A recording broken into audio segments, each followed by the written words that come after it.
চাঁপাইনবাবগঞ্জের ফুটপাতের দোকানে জমজমাট উষ্ণ কাপড়ের বেচাকেনা। বিস্তারিত জানাতে সরাসরি যুক্ত হচ্ছেন সহকর্মী তারেক রহমান।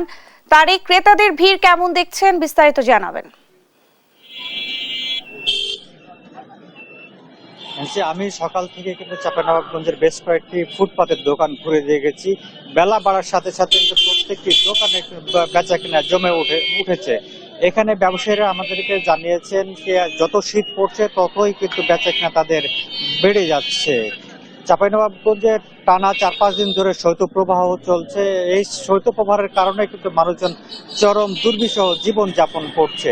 আমি এই মুহূর্তে আছি চাঁপাইনবাবগঞ্জের নিউ মার্কেট এলাকায়। এই এলাকাতে কিন্তু একটি বৃহৎ একটি ফুটপাতে মার্কেট গড়ে উঠেছে এবং সকাল থেকে সন্ধ্যা পর্যন্ত কিন্তু জমজমাট বেচা কেনা চলছে। ব্যবসায়ীরা আমাকে জানিয়েছেন তারা চিটাগাং, ঢাকা, টাঙ্গাইল, সিরাজগঞ্জ সহ বিভিন্ন এলাকা থেকে তারা এই গরম কাপড়গুলো সংগ্রহ করে চাঁপাইনবাবগঞ্জে নিয়ে এসে ফুটপাতে বিক্রি করছেন এবং এই তাদের দোকানের ক্রেতা মূলত নিম্ন আয়ের মানুষ থেকে সর্বোচ্চ যারা চাকরিজীবী আছে, ব্যবসায়ী আছে, সব শ্রেণী পেশার মানুষ কিন্তু তাদের এই দোকান থেকে গরম কাপড় তারা সংগ্রহ করছেন। আমরা একটু কথা বলতে চাই একজন ব্যবসায়ীর সাথে। আসলে আপনার কাছে আমরা একটু জানতে চাই যে আপনারা কতদিন ধরে এখানে ব্যবসা করছেন, ব্যবসা বাণিজ্য কেমন হচ্ছে, আর কোন শ্রেণীর মানুষজন আপনাদের কাছে গরম কাপড় সংগ্রহ করতে আসছে? এখান থেকে আমাদের সকল ধরনের শ্রেণীর মানুষ এখান থেকে গরম ধরনের কাপড় সংগ্রহ করে। আর এটা যখন শীত আসে তখন থেকে আমরা মূলত এটা শুরু করি। ঠান্ডা হলে বেশি কাস্টমার হয়, ঠান্ডা না থাকলে কম। এই তো, আর কিছু বলা লাগবে?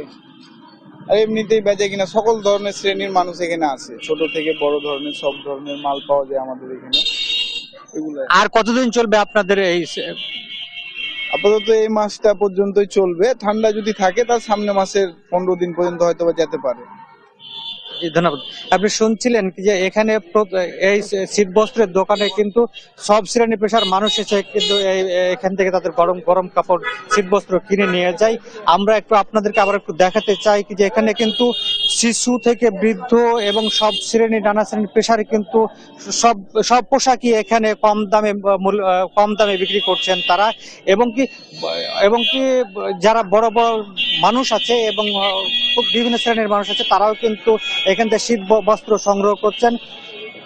200 টাকা থেকে শুরু করে 1000-1500 টাকা এ পর্যায়ে এই দামেরও কিন্তু এখানে শীত বস্ত্র তারা বিক্রি করছেন। আমরা দেখতে পাচ্ছেন কি যে সকাল থেকে সন্ধ্যা পর্যন্ত বাজারে বেচা কেনা চলছে। যে ন্যান্সি, এ ছিল আমার কাছে চাঁপাইনবাবগঞ্জের ফুটপাতের শীত বস্ত্রের দোকান থেকে সর্বশেষ পরিস্থিতি। তারেক, আপনাকে ধন্যবাদ। দর্শক, চাঁপাইনবাবগঞ্জ থেকে আমাদের সঙ্গে যুক্ত হয়েছিলেন সহকর্মী তারেক রহমান।